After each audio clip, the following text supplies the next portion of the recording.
infak.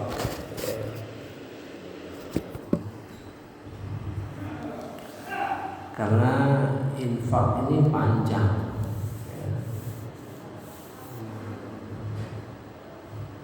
yang tujuannya dinyatakan secara eksplisit. Tidak ada ibadah lain selain infak yang tujuannya dinyatakan di dalam Al-Quran. Satu, mencari keridhaan Allah. Kedua,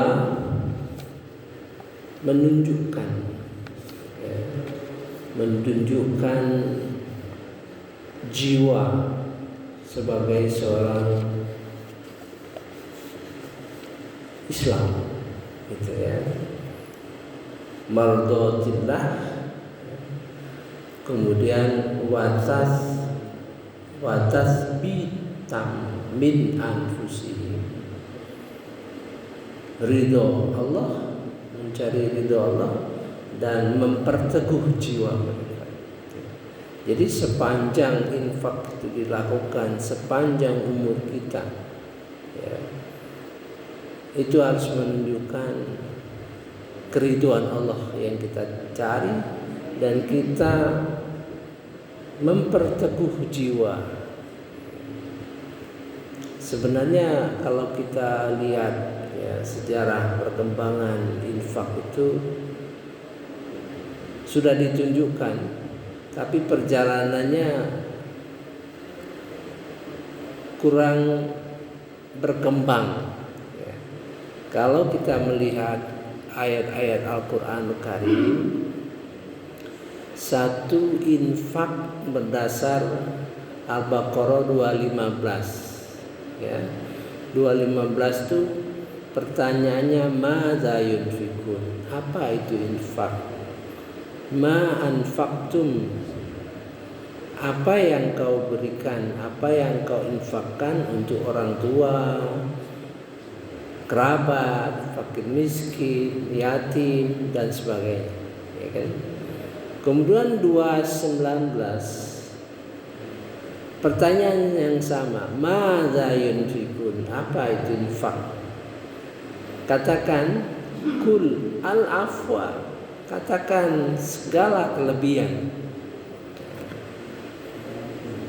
Ini jadi dua konsep itu, ya. Segala kelebihan, lebih tenaga, lebih waktu, lebih kemampuan manajerial, ya, lebih kemampuan networking, ya, lebih mampu merencanakan infak. Itu harus dipadukan dengan Al-Baqarah 219.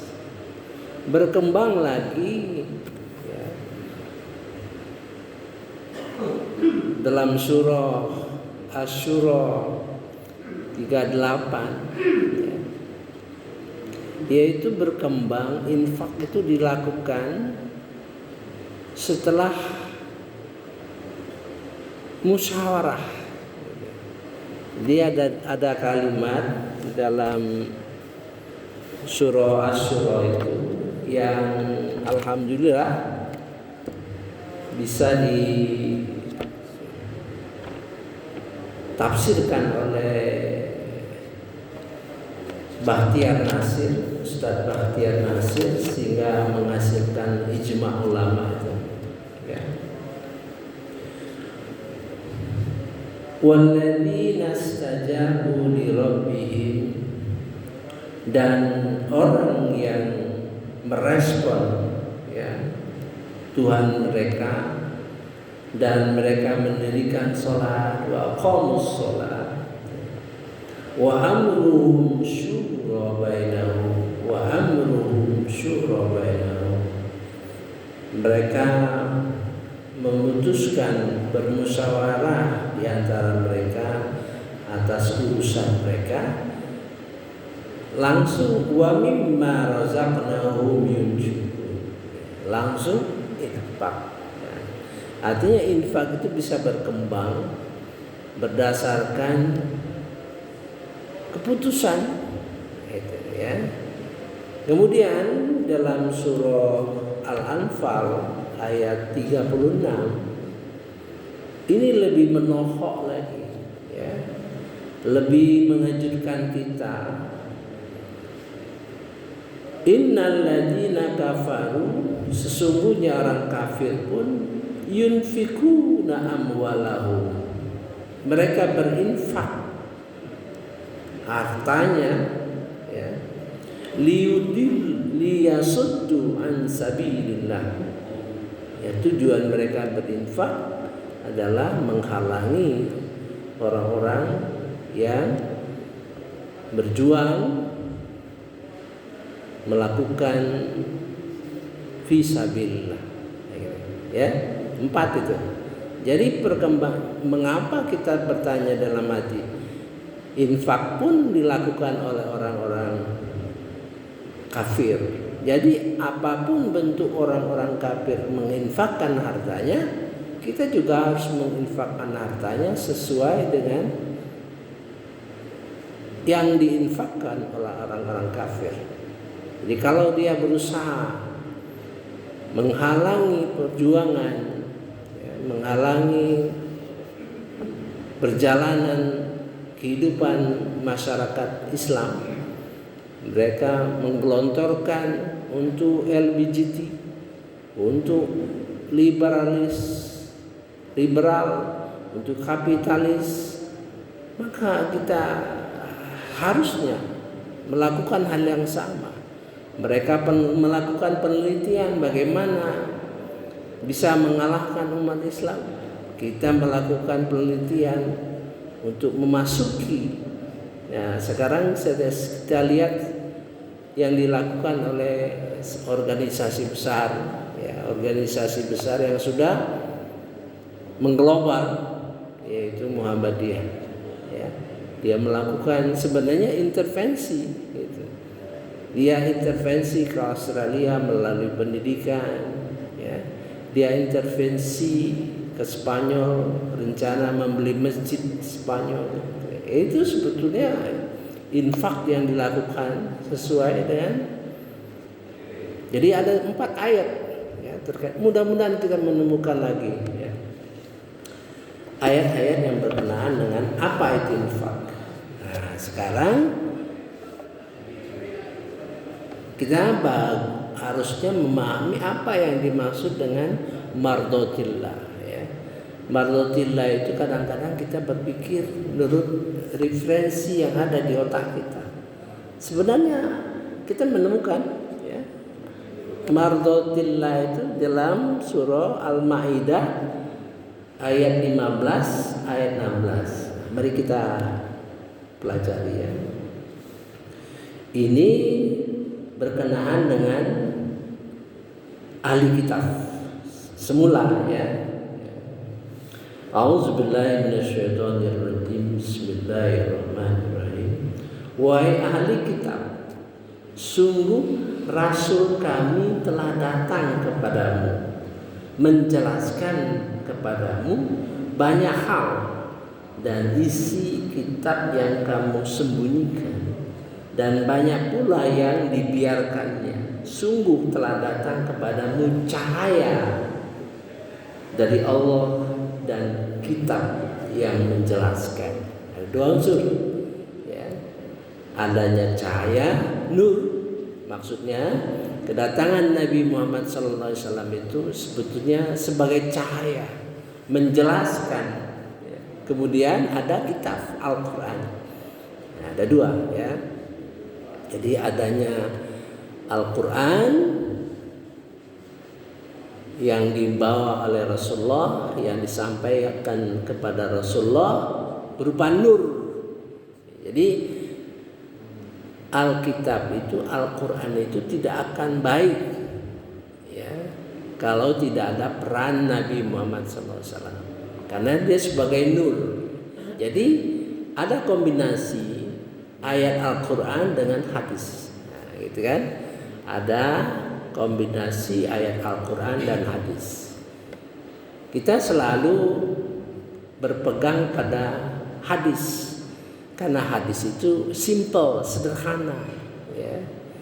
Tetapi kalau tidak kita pahami ayat-ayat Al-Quran, maka dinamika kehidupannya itu tidak akan kita temukan. Karena hadis itu merupakan suatu kesimpulan 1, 2, 3, 4 gitu, ya. Nah, sebetulnya apa yang disampaikan oleh Rasulullah SAW dalam hadis itu tentu menjelaskan Al-Quran, ya. Menjelaskan Al-Quran, di mana ayat-ayat Quran mungkin puluhan, ya, disimpulkan oleh Nabi Muhammad SAW, berinteraksi dengan kehidupan nyata jadi hadis. Jadi kalau kita belajar hadis ya mudah, tetapi kita tidak merasakan bagaimana dinamika. Misalnya kita tidak menemukan hadis yang menyatakan berinfaklah dalam keadaan lapang atau sempit, gitu kan?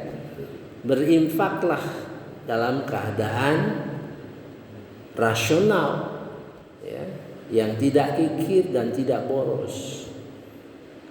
Berinfaklah sebesar-besarnya kemampuan kamu, dalam istilah qardon hasanah. Nah, kita tidak bisa di dalam hadis itu memahami mengapa orang bisa berinfak dalam keadaan sempit atau lapang. Mengapa? Nah, gitu kan?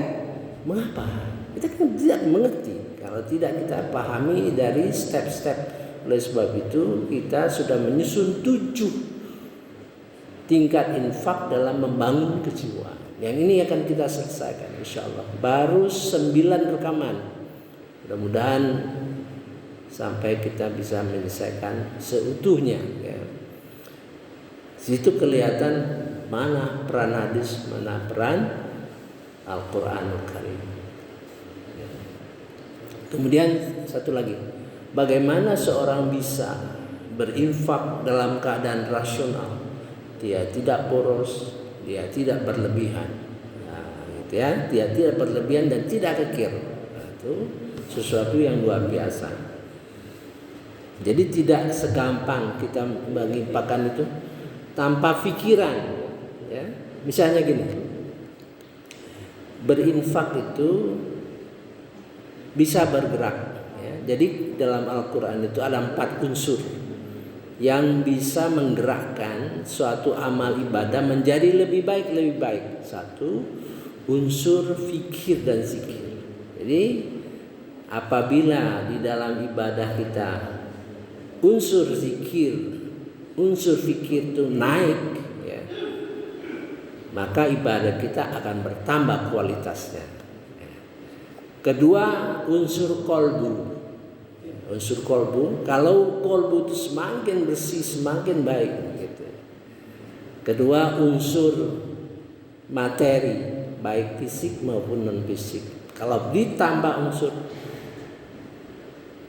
materi maupun non materi akan bertambah kualitas amal kita, ya, baik dalam sholat maupun kemudian fisik. Nah, saya berikan contoh supaya berkembang.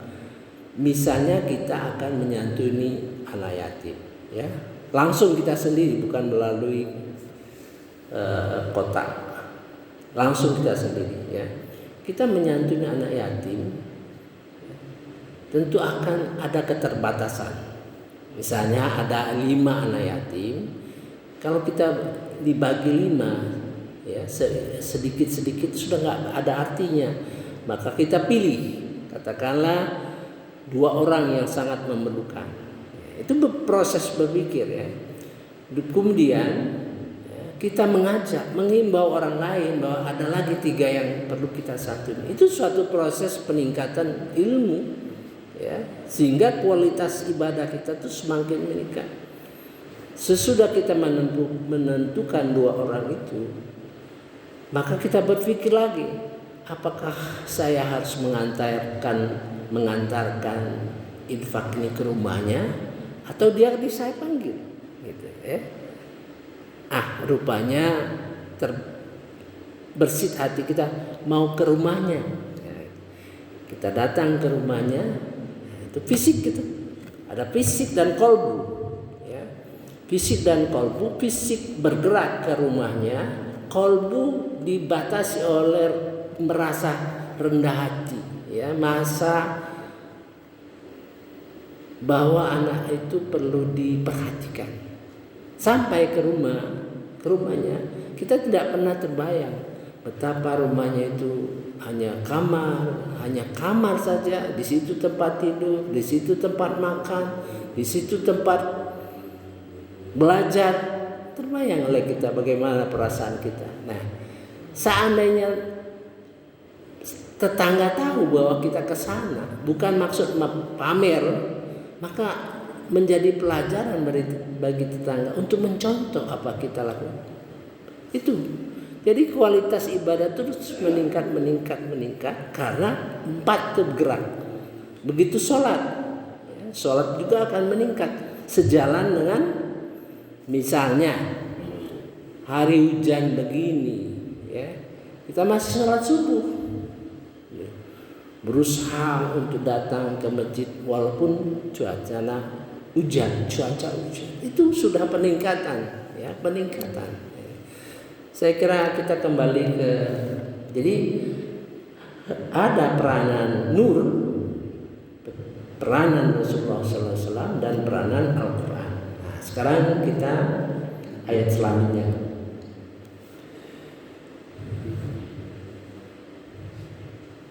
Qad ja'akum, sungguh akan datang kepada kalian minallah, dari Allah, nurun, ya, kitabun mubinun. Ada 3 kata nurun artinya kalau pakai an cahaya yang sempurna, wa kitabun, ya, kitab yang sempurna yang akan menjelaskan untuk ini yahdi bihillah, memberi petunjuk dengan Al-Quran, manittaba, siapa yang mengikuti, yang mencari ridwanahu, mencari ridhonya, keriduan Allah Subhanahu wa ta'ala. Jadi keriduan Allah Subhanahu wa ta'ala itu bukan apa yang kita pahami sekarang, ya. Kita pahami bahwa antara nur, ya, antara Nabi Muhammad SAW yang menghasilkan hadis dengan Al-Quran itu matching, ya, sehingga dia memberi petunjuk kepada kita untuk diikuti. Itulah mencari keridhaan Allah Subhanahu wa ta'ala, ya. Subulus salam, jalan keselamatan, wa yukhrijuhum minaz zulumat, dan Allah telah mengeluarkan kalian dari kegelapan kepada ilan nur, kepada cahaya ilmu, cahaya iman, ya, biznihi, dan izinnya, wa yahdihim, dan dia memberi petunjuk kepada mereka ila siratim mustaqim, ke jalan-jalan yang lurus. Saya kira jelas bahwa mencari keridhaan Allah Subhanahu wa ta'ala bukan barang mudah, ya. Jangan kita pakai definisi kita sendiri. Mari seluruh perkataan, istilah, ya, kita cari dalam Al-Quran. Insya Allah akan mendapatkan sempurnaan. Kita sudah melihat sekarang bagaimana keridhaan Allah Subhanahu wa ta'ala itu adalah mengikuti Al-Quran dan hadis, mengkombinasikan antara Al-Quran dengan hadis, ya. Saya kira jelas, ya. Mudah-mudahan kita tertanam di dalam hati kita betul-betul untuk kembali semua istilah-istilah itu menuju Al-Quran. Misalnya khusyuk, sholat khusyuk, kita sudah menemukan Al-Quran itu menjelaskan sholat khusyuk sebetulnya. Al-Quran menjelaskan sholat khusyuk. Nanti kita akan bicarakan sholat khusyuk ya. Subhanakallahumma wa bihamdika asyhadu an la ilaha illa anta astaghfiruka wa atubu ilaik. Wallahu a'lam. Wassalamualaikum warahmatullahi wabarakatuh. Alhamdulillah.